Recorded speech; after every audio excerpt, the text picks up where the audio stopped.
नमस्ते, मैं doctor Sushila योगाचार्य। Facebook के लाइव सेशन में आप सभी का स्वागत करती हूँ और आज आपके समक्ष कुछ पंक्तियों के साथ जो दिनकर जी हैं उनकी कविता की कुछ पंक्तियाँ हैं, तो उनके साथ आपके समक्ष कुछ स्वतंत्रता जो हमारा देश स्वतंत्र हुआ है और भविष्य में 2047 में हमारा देश किस प्रकार का होगा और हमारे जो क्रांतिकारी हैं वो हमें क्या दे करके गए हैं और 2047 में हम हमारे देश को क्या देंगे, इसके बारे में चर्चा करती हुई आगे बढ़ने का प्रयास करूंगी। तो स्वतंत्र दिवस है जो बीता है एक दो रोज, तो ये आज़ादी हमें शौर्य से नहीं मिली थी, आसानी से नहीं मिली थी। इसके पीछे उस क्रांतिकारी हैं, उसकी भावनाएं थी, उसका भविष्य था, उसके बच्चों का भविष्य था, उनके मतलब उसका समय था और उसकी देश के प्रति जो भाव थे और उनका जो एक जज्बा था, उनका एक हौसला था और देश के प्रति मतलब मर मिटने का उसके प्रति एक लगाव था, जिसकी वजह से आज देश जो आज़ाद हुआ। उन्होंने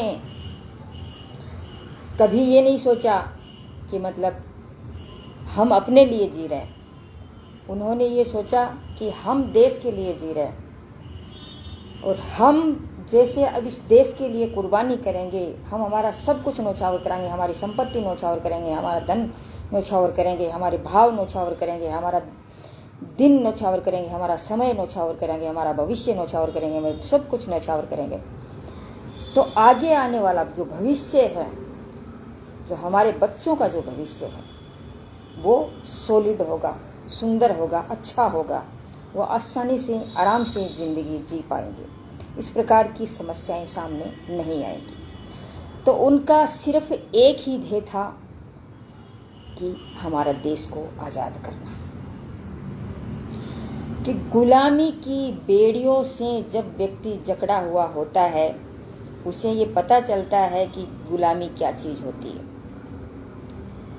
उन्होंने अपने आप वो तो खुद झेल रहे थे, लेकिन उन्होंने सोचा कि ये जो समस्याएं हम झेल रहे हैं ये आगे हमारा भविष्य, हमारे बच्चे, हमारा देश न झेले। इसलिए उन्होंने अपनी कुर्बानी दे करके, अपने बलिदान दे करके, अपनी भावनाएं दे करके, अपना समय दे करके, अपनी संपत्ति दे करके, अपनी सब कुछ दे करके और उन्होंने इस ध्येय को प्राप्त किया। तो आज हमारे पास भी एक प्रश्न बनता है कि आज हम जैसे उन्होंने अपना लक्ष्य प्राप्त कर लिया सब कुछ दे करके। उन्होंने जो प्रश्न था कि सब क्या हमारा भारत आज़ाद होगा, तो उन्होंने ये सोचा कि मतलब जवाब नहीं दिया, लेकिन जवाब उन्होंने अपनी कुर्बानी दे करके, अपने भाव, राष्ट्र के प्रति भाव दे करके, संपत्ति दे करके, अपने सब कुछ दे करके, अपना भविष्य दे करके, और उन्होंने उस प्रश्न का जवाब दिया था। तो मैं तो नहीं भूलूंगी, लेकिन मेरी समझ में कोई भी ऐसा देश का कोई भी ऐसा व्यक्ति नहीं है जो शायद उनकी कुर्बानी को भूल पाए, और भूलना भी नहीं चाहिए। अगर हम भूलते हैं, क्योंकि हमारे समाज, हमारे देश को भूलने की आदत होती है, तो उसके लिए जो वो भूलते हैं, उसके लिए उसी सरकार ने जिस टाइम जब देश आज़ाद हुआ था उस टाइम क्या है कि भूलने की आदत होती है, तो उस टाइम उन्होंने इस एक डे विशेष रख लिया, उस डे का नाम रख दिया जैसे विभाजन बीबीसी का डे एक रखा था, 14 अगस्त को नाम रखा था, जो आज लोग मनाते हैं। कर्तव्य पथ, कर्तव्य भवन, इस प्रकार के जो नाम जैसे मतलब रख देते हैं, जिससे क्या होता है कि मतलब है वो देश है, वो चीज़ है, याद रहती है। तो भूलने की आदत है, इस भूलने की आदत को हमें छोड़ना चाहिए। और उसके लिए डे विशेष इसलिए रखा जाता है ताकि मतलब वो चीज़ याद रहे।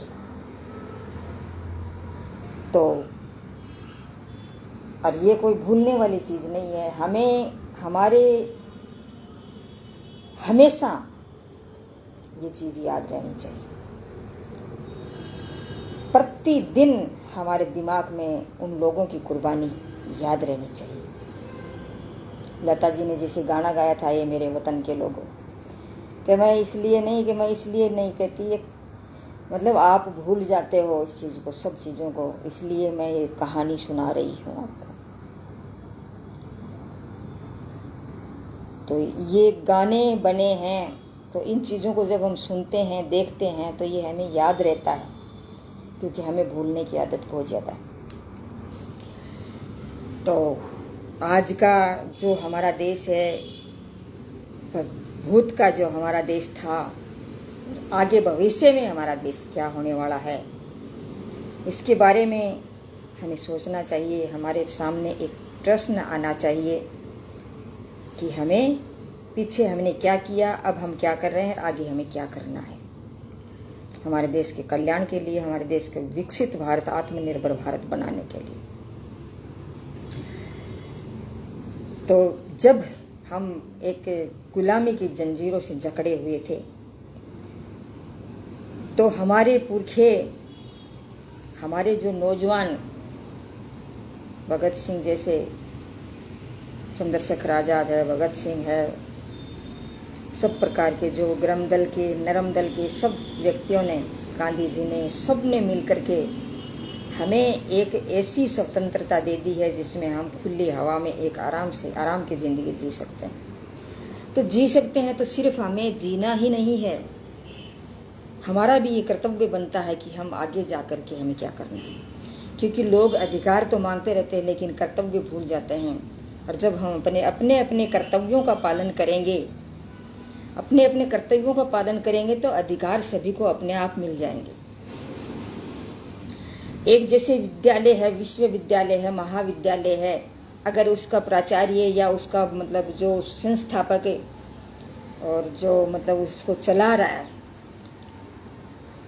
उसका जो प्रशासन है वो चला रहा है, वो अगर अच्छे से काम करे, अच्छे से ठीक से काम करे, तो स्टूडेंट का अधिकार है वो अपने आप मिल जाता है।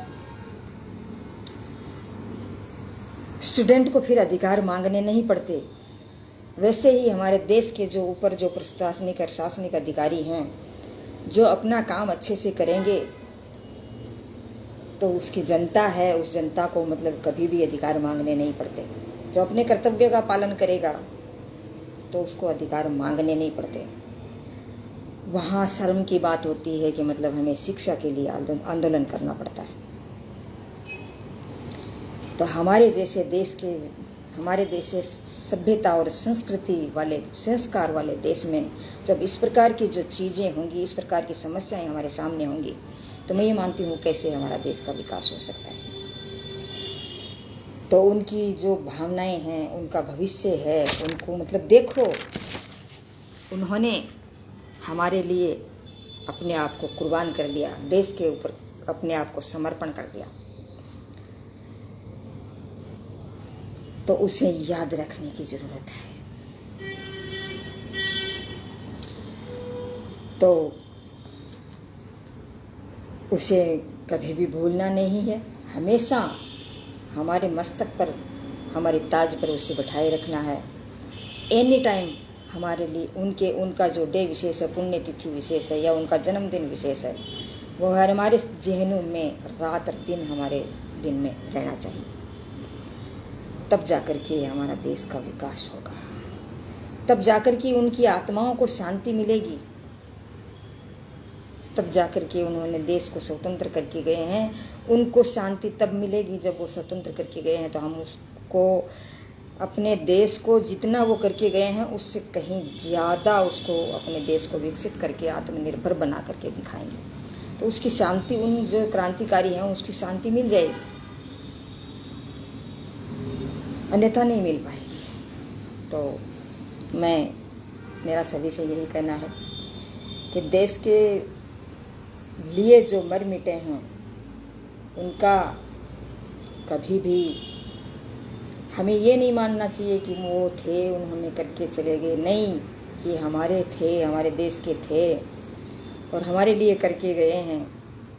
ये हमारे थे, कहीं बाहर से नहीं आए थे, यहाँ हमारे देश के लिए थे। और उन्होंने न मालूम अपने जीवन को ख़त्म कर लिया इस देश के लिए, हमारे लिए। तो हम इसको कैसे भूल सकते हैं। तो दिनकर जी ने बहुत ही सुंदर पंक्तियां लिखी हैं कि जला अस्थियां बारी बारी, कि जला अस्थियां बारी बारी, चटकाई जिनमें चिनगारी, चटकाई जिनमें चिनगारी, जो चढ़ गए पुण्य वेदी पर, जो चढ़ गए पुण्य वेदी पर, बिना लिए गर्दन का मोल। उन्होंने अपनी गर्दन का मोल कभी नहीं लिया, उन्होंने अपनी कुर्बानी दे दी, उन्होंने फांसी पर चढ़ गए, लेकिन कभी भी उन्होंने अपने गर्दन का मोल नहीं लिया। कलम आज उनकी जय बोल, हे कलम, मैं कहती हूँ हे कलम आज उनकी जय बोल। कलम, हमारी कलम चलनी चाहिए उनके लिए, एनी टाइम कलम चलनी चाहिए कि जय, उनकी जय हो, उनकी जय हो। हमारी कलम तो बोलनी चाहिए कम से कम। तो क्या कहा उन्होंने कि जला अस्थियां बारी बारी, चटकाई जिनमें चिनगारी, चटकाई जिनमें चिनगारी, जो चढ़ गए पुण्य वेदी पर, जो चढ़ गए पुण्य वेदी पर, बिना लिए गर्दन का मोल। कलम आज उनकी जय बोल, कलम आज उनकी जय बोल। तो और हम उसके लिए क्या कर सकते हैं, उनके लिए हम क्या कर सकते हैं? हम उसका चित्र बना सकते हैं, उनकी भावनाओं की कदर कर सकते हैं, कलम के द्वारा कविता के माध्यम से उसे लिख सकते हैं, या फिर हम कोई बोलते हैं तो उनकी जय बोल सकते हैं। तो ये हमारे जो हाथ में है वो तो करना चाहिए ताकि उनको शांति मिले। तो आज उन सभी की जय बोलने का दिन है। जैसे 15 अगस्त है तो 1-2 दिन गया है, ये कोई ख़ास बात नहीं है, ये 1-2 आस पास होते हैं, ये 15 अगस्त के दिन ही होते हैं, ये ताज़ा रहते हैं। मेरे तो ताज़ा रहती हैं ये बातें, मैं तो आज भी 15 अगस्त ही है मेरे लिए। तो हमें आज भी सभी को जय बोलने का दिन है, हमें हमेशा जय बोलना चाहिए। उनकी याद करने का दिन है, उनको याद करने का दिन है। उन सब में ऐसा क्या था, उन सब में ऐसा क्या था जो बाकी लोगों से अलग करता था? उन सब में ऐसा क्या था जो बाकी लोगों से अलग करता था? हर व्यक्ति तो नहीं कर सकता, तो उनमें कहीं न कहीं कुछ न कुछ अलग था। आज भविष्य सुख चैन, अपना भविष्य उन्होंने क्या किया? अपना भविष्य, अपना सुख चैन, अपने बच्चों का भविष्य दे दिया।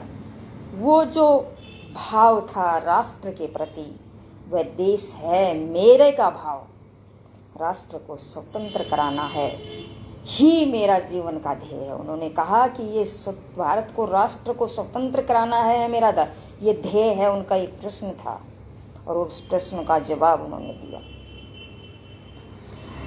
राष्ट्र हित, राष्ट्र भाव, राष्ट्र प्रेम की अपनी जीवन से बड़ा मानना, मतलब राष्ट्र का भाव है, राष्ट्र हित है और राष्ट्र प्रेम है, ये अपने जीवन से बड़ा मानते थे।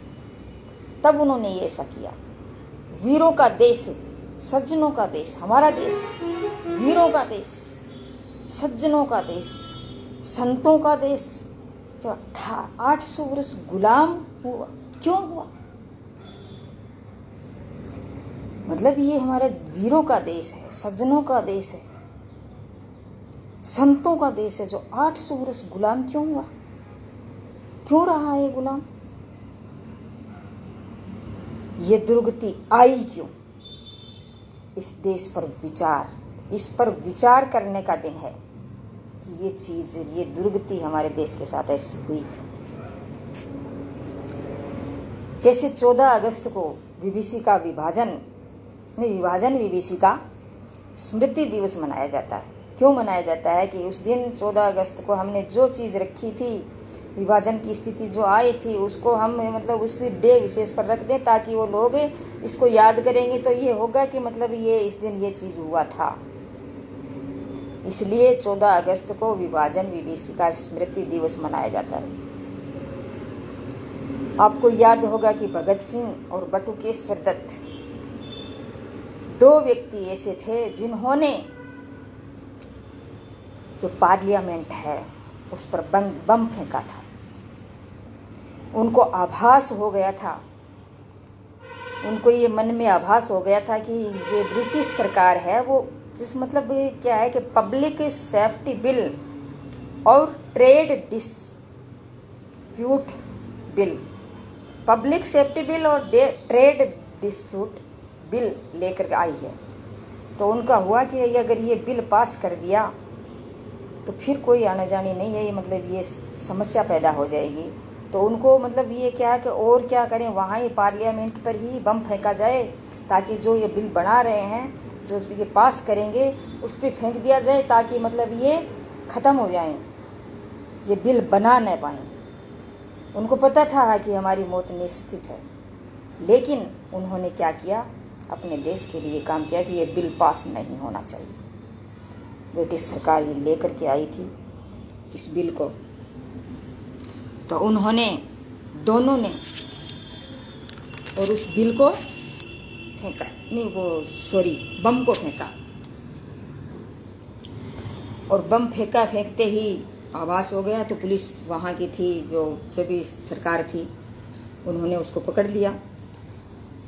कुछ दिन तक उनको जेल में रखा, भगत सिंह और बटुकेश्वर दत्त को। और उसके बाद में दोनों को जेल में रखने के बाद में क्या है कि उसको भगत सिंह के दस्तावेज ऐसे मिले कि उनको फांसी की सज़ा हो गई। कौन सी उम्र थी उनकी, 22 वर्ष की उम्र थी, और बटुकेश्वर दत्त है उनकी शायद 18-19 के लगभग थी उस टाइम। कितने वो बच्चे तो थे बेचारे, छोटे छोटे, लेकिन उसकी भावनाएं, उसके विचार, देश के प्रति प्रेम, देश के प्रति भाव क्या थे, तो देश के लिए शहीद हो गए। आज हम में कोई करके देखे ऐसे, पीछे हट जाते हैं, भाग जाते हैं, नहीं करते हैं। जब कोई समस्या सामने आती है ना, तब पता चलता है, ऐसे क्या पता चले।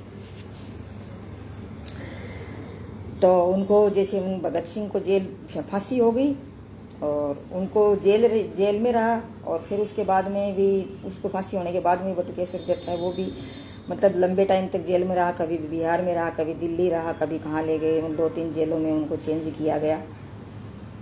उसके बाद में उसके कोई दस्तावेज नहीं मिले, कोई गलती के दस्तावेज नहीं मिले, तो जेल से मतलब आजीवन कारावास था, लेकिन फिर उसको वो नहीं मिले तो उसको छोड़ दिया गया। तो उसके सामने समस्याएं आई, घर चलाने में समस्या आई, शादी ब्याह करना है, वो शादी उसके बाद में ही की थी उन्होंने, और शादी में भी दिक्कत आई, फिर घर चलाने में दिक्कत आई, बाल बच्चे हैं उनको पढ़ाने में भी दिक्कत आई। तो उन्होंने क्या किया, मतलब इस बस का परमिट बनाना चाहा, उन्होंने मांग की, तो उसको परमिट देने से मना कर दिया कि जैसे बस का जैसे हम कोई चला लें ताकि हमारा घर खर्चा चल जाए, लेकिन नहीं हो पाया। फिर बिहार के शायद बिहार के थे मेरी समझ में, तो नाम याद नहीं मेरे, बिहार के मुख्यमंत्री थे, उनके पास गए तो उन्होंने मतलब वो कह बह करके मतलब उसको वो परमिट दिलवा दिया, और वो करते रहे अपना, थोड़ी नौकरी करते रहे, और वो देख करके गए, मतलब किसी समस्या थी कैसी नहीं थी, वो समस्याओं को देख करके ही गए थे। तो ऐसे लोग हुए हैं, उन्होंने समस्याएं झेली हैं, तो ऐसे व्यक्तियों को हमें याद करना चाहिए। उसके बाद में कुछ पंक्तियाँ आपके समक्ष प्रस्तुत करना चाहूँगी। जो मंगल सिंह सुमन जो हैं कवि हुए हैं, उनकी पंक्तियाँ आपके समक्ष प्रस्तुत करना चाहूँगी कि मतलब है क्या हार में, उन्होंने कहा क्या हार में क्या जीत में, क्या हार में क्या जीत में, किंचित नहीं भयभीत में। क्या हार में क्या जीत में, क्या हार में क्या जीत में, किंचित नहीं भयभीत में। वो लोग कहाँ भयभीत थे, भयभीत होते तो इसका काम ऐसा काम करते ही नहीं थे। संघर्ष पथ पर जो मिला, संघर्ष पथ पर जो मिला, संघर्ष जो मुझे मिला है मंजूर है, हम संघर्ष करने के लिए तैयार हैं। तो संघर्ष पथ पर जो मिला यही भी सही और वो भी सही। तो संघर्ष पथ पर जो मिला यह भी सही और वह भी सही। वरदान मांगूंगा नहीं, वरदान मांगूंगा नहीं, चाहे हृदय को ताप दो, चाहे मुझे अभिशाप दो। इस प्रकार की भावनाएं उसके अंदर थी कि चाहे मुझे ताप दो, चाहे मुझे कुछ भी करो हमारे साथ, हृदय को ताप दो या चाहे मुझे अभिशाप दो। इस प्रकार की कविताएं उनके लिए ही लिखी गई होगी शायद। ये मुझे पता नहीं, लेकिन ये पंक्तियाँ हो सकता है उन्हीं के लिए लिखी गई होंगी। तो उन्होंने क्या कहा, वरदान मांगूंगा नहीं, चाहे हृदय को ताप दो, चाहे मुझे अभिशाप दो। चाहे हृदय को ताप दो, चाहे मुझे अभिशाप दो। कुछ भी करो कर्तव्य पथ से, कुछ भी करो कर्तव्य पथ से, किंतु भागूंगा नहीं, किंतु भागूंगा नहीं। वरदान मांगूंगा नहीं, वरदान मांगूंगा नहीं। शायद मतलब कर्तव्य पथ की यहाँ बात आती है। तो जब उस टाइम कुछ संस्थाएं भी बनाई होंगी, कुछ भवन भी बनाए होंगे, कुछ मतलब ऐसी जिससे उनके नाम रखे थे। तो उसमें क्या है कि शायद भारत सरकार ने इसलिए वो जो सेंट्रल सेक्रेटेरिएट था, जो सेंट्रल सेक्रेटेरिएट था, उसका नाम ही अब कर दिया कर्तव्य भवन, कर्तव्य वन, कर्तव्य 2। तो उसका कर्तव्य नाम दे के कर दिया कि मतलब लोग इसमें यहाँ कहने का मतलब यही है कि मतलब उस टाइम उनके जो संस्था है उनका नाम रखा था, उनका नाम पहले ये जो रखा था सेंट्रल सेक्रेटेरिएट, तो इसका नाम उन्होंने कर्तव्य भवन इसलिए रखा है कि लोग अपने कर्तव्यों को भूल जाते हैं, अधिकार की मांग करने लग जाते हैं, कर्तव्य भूल जाते हैं। जो चीज़ हमने कर दी उसको भूल, क्योंकि हमारे समाज को और देश को भूलने की आदत है। तो उसको याद रखने के लिए उन्होंने क्या है कि एक हमारे कर्तव्य क्या है उसको याद रखने के लिए कर्तव्य भवन, कर्तव्य वन और कर्तव्य 2 रखा था, ताकि याद रहे उसके सभी के जो आने वाली पीढ़ी है उसको याद रहे, ये चीज याद रहे कि हमारी ड्यूटी है, कर्तव्य है, यह जिम्मेदारी है हमारी देश के प्रति। एक बात याद रखना, इतिहास भविष्य से भी प्रश्न पूछता है। जब हमारा देश आजाद नहीं हुआ था तो उन जो क्रांतिकारी थे उनके सामने एक प्रश्न था कि क्या हमारा देश आजाद होगा।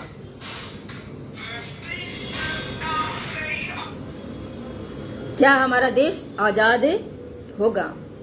तो आगे भी एक वो भविष्य है, वो हमारे सामने भी, भविष्य का भी हमारे सामने एक प्रश्न होगा।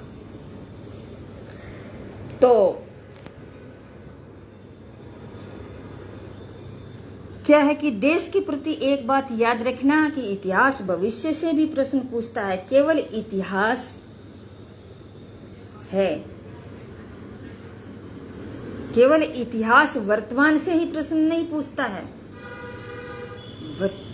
इतिहास है वो भविष्य से भी प्रश्न पूछता है कि मतलब वर्तमान में हम क्या कर रहे हैं, यही नहीं है, भविष्य से पूछना है कि मतलब आगे आने वाला तो 2047 में हमारा देश कैसा होगा। तो भविष्य से भी प्रश्न पूछता है, क्योंकि 1947 से पहले प्रश्न था कि भारत आजाद होगा। उस समय की पीढ़ी ने उसका उत्तर दिया कि प्रश्न था क्या भारत आज़ाद होगा? उन्होंने उत्तर दिया, जेल में जाकर दिया। उन्होंने जेल में जाकर उत्तर दिया, अपनी संपत्ति देकर उत्तर दिया, अपना भविष्य देकर उत्तर दिया, अपना वर्तमान देकर उत्तर दिया, अपना बलिदान देकर उत्तर दिया, फांसी पर चढ़कर उत्तर दिया, संघर्ष करके उत्तर दिया। तो आज 2026 में हमारे सामने एक प्रश्न है। क्या है प्रश्न? हमारे सामने प्रश्न है कि हमारा आगे जो भविष्य है 2047 का भारत कैसा होगा? जब भारत स्वतंत्रता के 100 वर्ष पूरे करेगा, तब आने वाली पीढ़ी हमसे प्रश्न करेगी कि भारत कैसा होगा। आज जो युवा व्यक्ति हैं, जो वर्तमान में युवा अवस्था में हैं, विश्वविद्यालयों में हैं, विद्यालयों में हैं, महाविद्यालयों में हैं, वो इन चीज़ों को पढ़ रहे हैं, देख रहे हैं। वो क्या होगे आगे?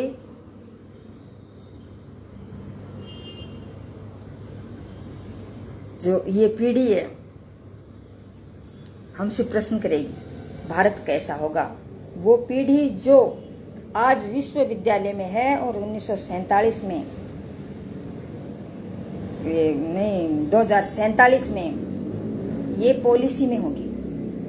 देश चलाने का काम ये पीढ़ी करती होगी। ये प्रश्न करेगी, फिर उनसे भी लोग प्रश्न करेंगे। पर ये हमसे तो प्रश्न करेगी ना कि आपको स्वतंत्र भारत मिला था, कि आपको स्वतंत्र भारत मिला था। क्रांतिकारियों को तो स्वतंत्र नहीं मिला था, लेकिन आपको तो स्वतंत्र भारत मिला था। तो आपने क्या किया? हमारे से पहले हमारे शोर फादर्स जो स्वतंत्रता सेनानी थे, फोर फादर्स बोलते हैं जिसे, स्वतंत्र भारत नहीं मिला था उनको स्वतंत्र भारत नहीं मिला था। तो उन्होंने क्या किया? अपना ध्येय रखा और उन्होंने क्या किया? उस ध्येय पर अपने खरे उतरे, अपने जीवन को समर्पित करके और हमें आज़ाद करवा दिया। उन्होंने सब कुछ दे करके, भविष्य दे करके, कुर्बानी दे करके, अपना बच्चों का भविष्य दे करके, संपत्ति दे करके, समर्पण दे करके हमारे वर्तमान को उज्जवल बनवा दिया। उनका एक ही ध्येय था, तो उन्होंने अपना ध्येय प्राप्त ले लिया, वो ले आए। तो आपको स्वतंत्र भारत मिला था, तो आपने क्या किया? ये पीढ़ी पूछेगी हमें कि आपको स्वतंत्र भारत मिला तो आपने क्या किया? जब हम बैठे बैठे गंवा देंगे इस सब समय को, तब तो आपने क्या किया? तो आपको सबसे बड़ा,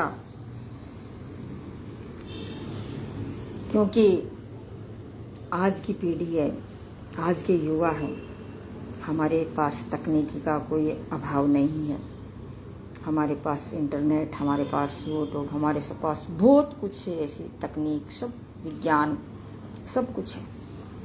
तो आज का यूथ इतना स्ट्रोंग है, इतना टैलेंटेड है। तो हमें मतलब इतना टैलेंटेड यूथ मिला है, तो ये कहेगा कि आपने क्या किया? आपको साइंस एंड टेक्नोलॉजी का युग मिला, आपने भारत को कहाँ पहुँचाया? कितना मजबूत बन किया? आपको लोकतंत्र मिला, आपने उसको कितना मजबूत किया और कितना प्रयास किया आपने इसके लिए? यहाँ एक प्रश्न है कि लोकतंत्र में पार्लियामेंट की सबसे बड़ी भूमिका है। पार्लियामेंट में चर्चा ना होना, रोज नई समस्याएं होना, क्या लोकतंत्र को मजबूत करता है? अगर करता है तो ठीक है, अगर नहीं करता है तो कॉन्स्टिट्यूशन मजबूत कैसे होगा? जो हमको चलाता है, बनाने वालों को चलाता है। तो ये प्रश्न आपको लोकतंत्र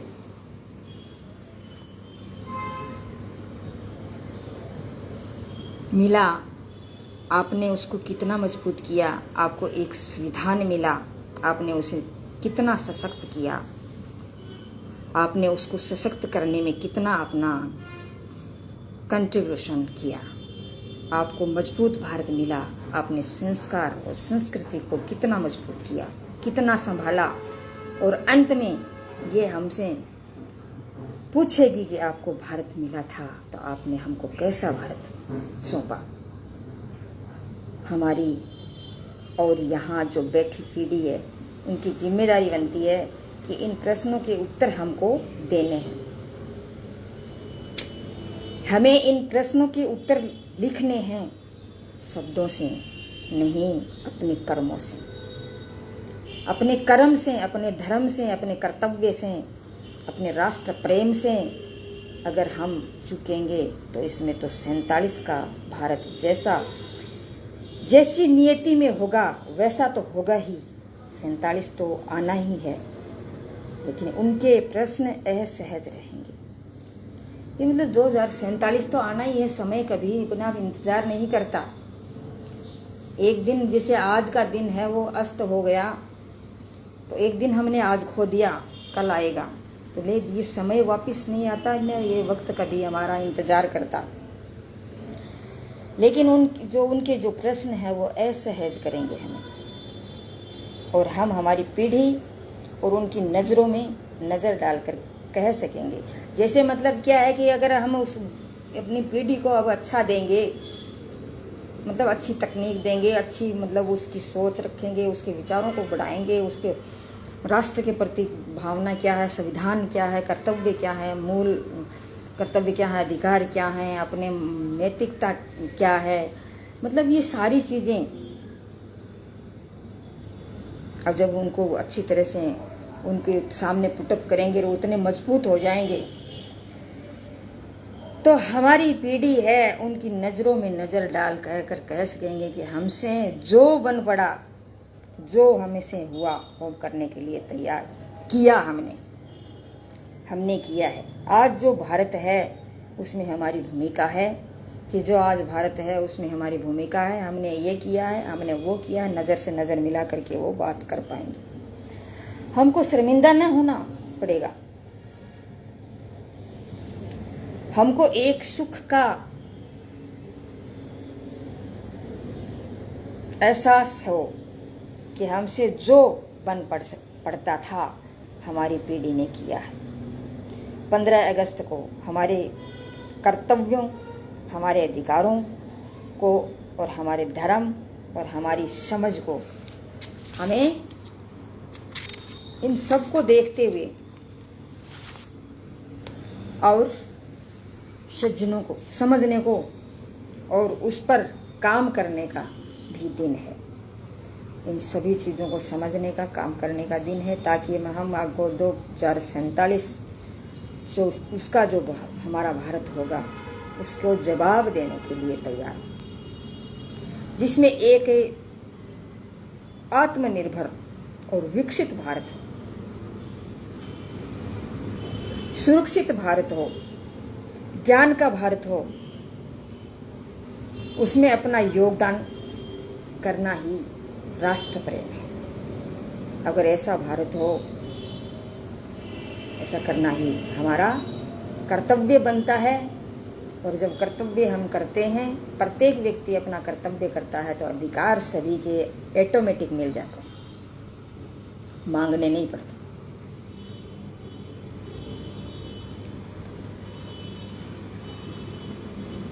तो हम ये योगदान दे करके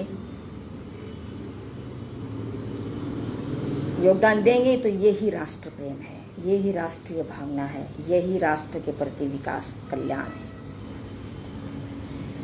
शहीदों का भी यही सपना है और यही भारत से हमारी अपेक्षा है। और आपसे अपेक्षा करती हूँ कि आप कुछ ऐसा नहीं करेंगे, मतलब संकल्प लेंगे, आप कभी ऐसा नहीं करेंगे मैं आपसे अपेक्षा करती हूँ, आशा करती हूँ कि कभी भी अपने देश पर कोई आँच आए, हमारे देश का नुकसान हो, ऐसा कर्म हम कभी नहीं करेंगे, ऐसा हम संकल्प लेंगे।